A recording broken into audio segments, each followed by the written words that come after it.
Good morning! It is day one officially of Tome Topple, and this is a readathon that I found recently, and I was like, oh, I'd like to try that. However, last week I was so busy doing Gish, which is the greatest international scavenger hunt, that I didn't really get to do too much preparing. I mean, work's going to be pretty hectic out in the field, but I kind of wanted to give you an idea of what Tome Topple was and tell you what my TBR is. And then we'll see how much I actually vlog this week, because like I said, I'm exhausted. Last week was really crazy. Fun, but really crazy. Tome Topple is a readathon. It looks like it goes for 2 weeks from August 8th through August 21st, which is nice because the whole concept of Tome Topple is to read books that are over 500 pages. I'm going to take this whole readathon a little loosely because I've already started on some tomes that I would like to finish, and so I'm going to be reading some books that I've already started. There's also different challenges that you can fulfill. So there's 9 prompts and you can use one book for 2 of those prompts. So I'm going to try and fulfill as many of those prompts as possible. I don't know how much I'm going to get done. It's a 2-week challenge, which is nice because you have a little more time. Also, my house is a complete wreck after Gish. There's a lot of arts and crafts projects, and we destroyed the place. That's going to take some time to clean up as well. So if I don't have very many pretty backgrounds, you'll just have to do with my pretty face for now.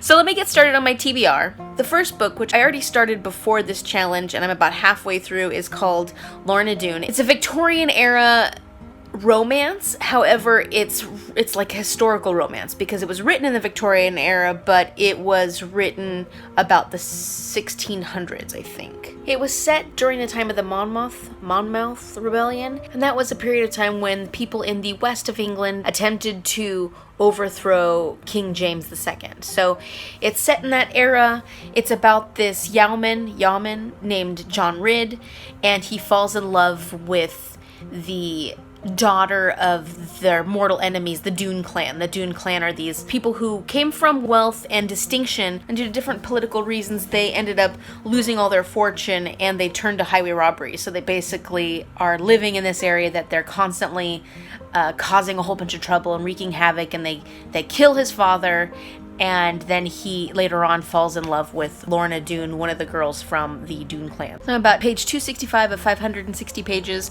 and I really enjoy this book. I know there was a lot of Goodreads complaints that they thought it was just too boring. I kind of like these sort of stories, these romantic, very picturesque writing style. I'm just enjoying it. I enjoy this book. It hasn't gotten to a point where I feel like stressed or intense. Doesn't feel that way. It does feel like a romance. That one will fulfill the standalone tome. There was no sequel or anything along those lines.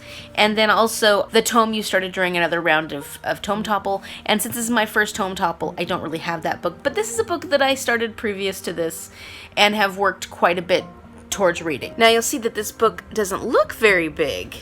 It's kind of a pretty small book, but it's that super thin paper with very small writing on it.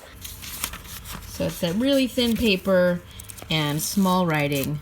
So this book is only 560 pages, but when you look at some of the other versions, they're actually closer to 700 pages. So the next book I'm reading on my TBR is Sherlock Holmes, The Complete Novels and Stories, Volume 1.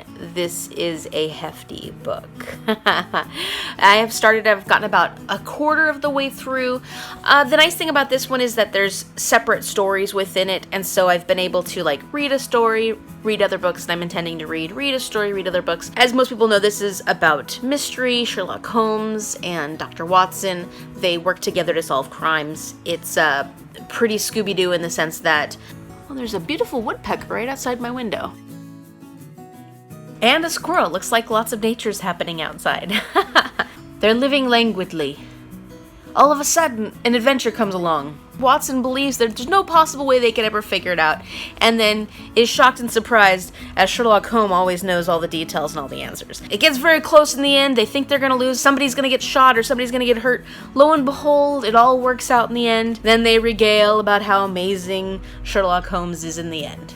And I'm not saying that to say, it's not entertaining, because it's totally entertaining. It reminds me of Scooby-Doo, where, the formula was always the same every single episode. It was just a different bad guy, a slightly different storyline. And that may not be true. I've only read, maybe 2 or 3 stories from this so far, so it may be that it will change up. The formula for these stories will change up, but I'm enjoying it. It's so much fun. And I'm enjoying some of the historical elements because this is written in the 1800s, so it was kind of interesting to see his take on the Mormon exodus to Utah and how that incorporated into the story. So I enjoyed that. And one thing that got me really excited about this and why I really wanted to start reading it was, well, for one, it's Sherlock Holmes, but two, I just think it's so cool to read really old pieces that were, say, put in the Beaton's Christmas Annual in 1887, and just imagining like picking up one of those newspapers or magazines at the time and then reading a story like this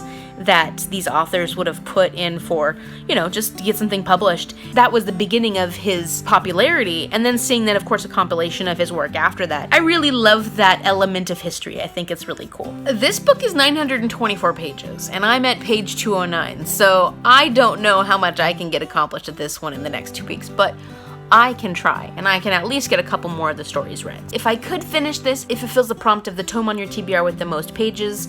It's got 924 pages. That's a lot. If I could finish it, that is quite a feat. And then the other prompt it fulfills is a tome from a genre you don't read that much of. I don't really pick up or read too many mystery novels. I mean, occasionally, but it's just not something that I gravitate towards. Okay, so the next massive book on my TBR is The Warmth of Other Suns by Isabel Wilkerson, and this one is actually one that we'll be reading for my nonfiction book club. This was voted on by the group, and I have actually read this book before. It was great. It's about the Great Migration of the 1918, 1917s through 1970s of African Americans leaving the South and going to the West and the North, and the challenges they face when they get there, uncertainty and poverty and moving into a new area, different versions of racism, different types of oppression. They encountered more of the explicit racism in the South, but they may be experiencing more of the implicit racism in the West and the North. The last time I read this book was back in 2012, so it'll be interesting to see, given the current cultural and political climate, how I feel this book holds up. I'm sure it holds up very well and is still completely relevant. Isabel Wilkerson does an incredible job with her research. She is very thorough in this book. I really, really highly recommend it. I remember enjoying this book a lot. I remember learning an incredibly large amount. I know there are a lot of really popular books right now, like The New Jim Crow, which I'm also reading for my nonfiction book club, and some other books that are very specific in their focus when it comes to systemic racism. But I really like this one because it gives a very historical perspective. So this book will fulfill the prompt, a tome that is written by a Black author. Isabel Wilkerson is a Pulitzer Prize winning author, and she has done amazing things with this book, so definitely check this one out if you get a chance. The other prompt that it fulfills is the book that I most recently acquired, because I did purchase this book. It was hard to come by through my library. I couldn't find a thrift store version of it either, so I had to buy it brand new, which was fine because, like I said, I really enjoyed this book the first time I read it, and it will be a book I keep and read again at some point. So book number 4 is another massive one, and I actually got this one as a audiobook so I could listen to it. As I mentioned in one of my other videos, my drive out to the field sites is about an hour and a half each way, so it gives me plenty of time to read while I'm driving. The next book is called A Distant Mirror, The Calamitous 14th Century, and that is by Barbara Tuchman. This one is also a 900 plus page book. I think it's like 911. It's going to be audiobook, so this will go by hours. It is a massive one, and the reason I'm picking this book is because it fulfills the prompt of the oldest tomb on my TBR. This is actually the very first book I put on my Goodreads TBR, and it happens to be over 500 pages. You'll notice from some of my future videos that I am a big fan of history. I tend to gravitate a lot towards nonfiction, and I gravitate a lot towards historical books, and this will be no exception. It's a narrative history, so it means that she talks about it more from a story perspective, although it is nonfiction. And what I also read that she does with this is she tries to compare the 14th century and all the things that went on there to the 20th century, so the 1900s, and all the different challenges that were faced during the 19th century. So she tries to compare those two eras, and I think that's really fascinating, and I can't wait to read and see how she does that. It's a long book, so I kind of wonder, will it be too in-depth?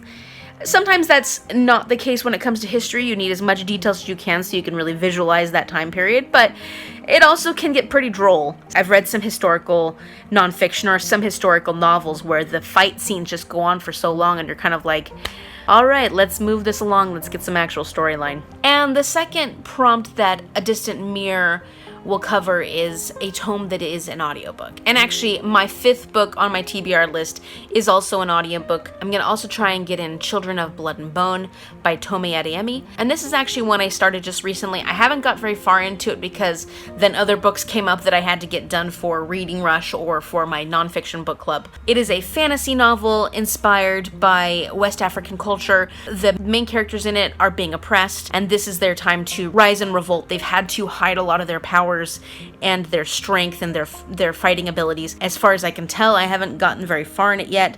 They're going to probably fight back and reclaim their freedom. So I feel like this is going to be very powerful. I'm really enjoying the audiobook version of this so far. It's being read by Bonnie Turpin. I'm not sure if I'm pronouncing that correctly, and I apologize if I'm not. That will be another one. And if I don't finish The Warmth of Other Suns, this one also is written by a Black author. It's also a book from a genre I don't read very often because I don't read fantasy very often. And any of these will work for read one tome. It's also an audiobook, and it's also another one of my very recent acquisitions. So if this one can fulfill any of the prompts. It really will depend on how many books I can get through during this topple. So that is my TBR. That is how things are going to go for the next 2 weeks. And if you're reading any of these books also for your Tome Topple, comment down below and let me know. Or just let me know what books you're reading. I'm very interested to see what people are trying to accomplish. This is definitely a very challenging readathon. I don't typically think of very long books to be the type you would read during a readathon, but I'm excited to give it a try. I'm not afraid of long books, so I'm ready to start reading. I am going to continue working on Lorna Doone, which I started this morning, and today, since I have used up all my energy on the scavenger hunt over the past week, I will just be reading, maybe sleeping, eating a little, and possibly doing some cleaning, but I'm not holding my breath because I'm just so tired. But continue reading. If I have any updates for you, I will pop in and let you know. Good luck toppling those tomes.